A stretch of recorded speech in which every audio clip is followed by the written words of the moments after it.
So உலகமே புகழ்ந்து தள்ளக்கூடிய Elon Musk. நெறைய பேர் வந்து அவர் மாரி ஆவணும்னு சொல்லி ஆம்பிஷன் வச்சுக்கிறாங்க. அது மட்டும் இல்லாம ப்ரொஃபைல்ல அவர் பிக்சர் வச்சிருக்காங்க. ஸ்டேட்டஸ்ல அவருடைய கோட்ஸ் வைக்கிறாங்க. எல்லாம் உண்மைதாங்க. காரணம் அவர் பெரிய பணக்காரர், ரொம்ப ஃபேமஸ் ஆனவர். ஸோ பணக்காரா ஆகணும்னு நினைக்கிறது தவறு கிடையாது.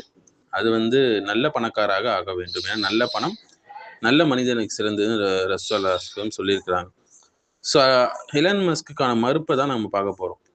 அல் ஜசீரா இங்கிலீஷ் வெளியிட்ட நியூஸ் ஃபீட் பகுதியில், அதாவது ஜனவரி 2, 2025 வெளிவந்த செய்தி தான். அந்த செய்தி எதை பற்றினா, எலன் மஸ்க் வந்து ஜெயிலில் இருக்கக்கூடிய பிரிட்டிஷ் தீவிர வலதுசாரி ஃபார் ரைட் செயல்பாட்டாளர் டாமி ராபின்சன் அவர் பேர்.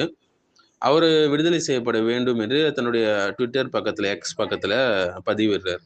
டாமி ராபின்சனுடைய உண்மையான பேர் வந்து ஸ்டீஃபன் யாக்ஸ்லிஸ் லெனான் என்று சொல்லுவாங்க.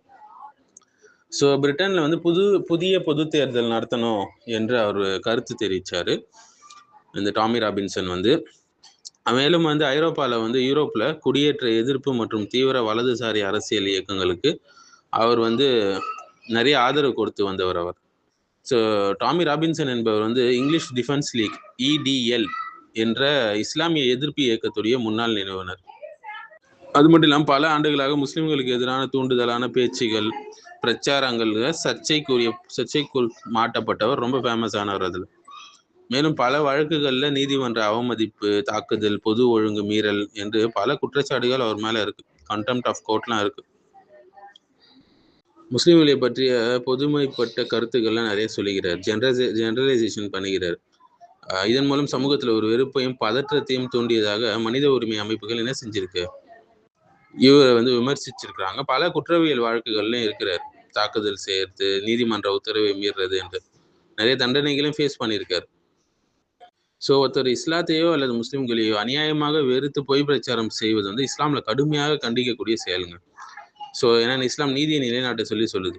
ஒரு சமூகத்தின் மீது உங்களுக்கு வெறுப்பு இருக்குன்னா அது வந்து அந்த சமூகத்தின் மீது நீங்கள் நீதியை இழக்க செய்யக்கூடாது என்று அல்லாஹ் சொல்கிறான். குரானில் 5வது அத்தியாயம் 8வது வசனம். பொய்யான செய்திகளை பரப்பக்கூடாது என்று கூட அல்லாஹ் சுப்ஹானஹு வ தஆலா சொல்லியிருக்கான் இல்லைங்களா. ஈமான் கொண்டவர்களே, ஒரு பாய் உங்களோட ஒரு செய்தி கொண்டு வந்து அதை வந்து செக் பண்ணுங்கன்னு சொல்கிறோம். 49வது அத்தியாயம் 6வது வசனத்தில். அடுத்தது வெறுப்பை தூண்டக்கூடிய பேச்சு இல்லைங்களா. இதில் ரொம்ப மோசமான விஷயம். இதையும் அல்லாஹ் கண்டிக்கிறான். 41வது அத்தியாயம் 34வது வசனத்தில். சர்ச்சைக்குரிய நபர் தான் ராபின்சன் என்பவர். தீவிர இஸ்லாமிய எதிர்ப்பு செயல்பாட்டாளர் இருந்தார். ஸோ இப்படிப்பட்ட மோசமானவரை தான் விடுதலை செய்யணும்னு சொல்லி எலன் மஸ்க் வந்து சொல்லிட்டு இருக்கிறார். அதாவது அநீதியாளருக்கு துணை போகிறது, சிம்பிளாக சொல்லணும்னா. ஒரு நல்லவனை ரிலீஸ் பண்ண சொன்னால் கூட பரவாயில்ல.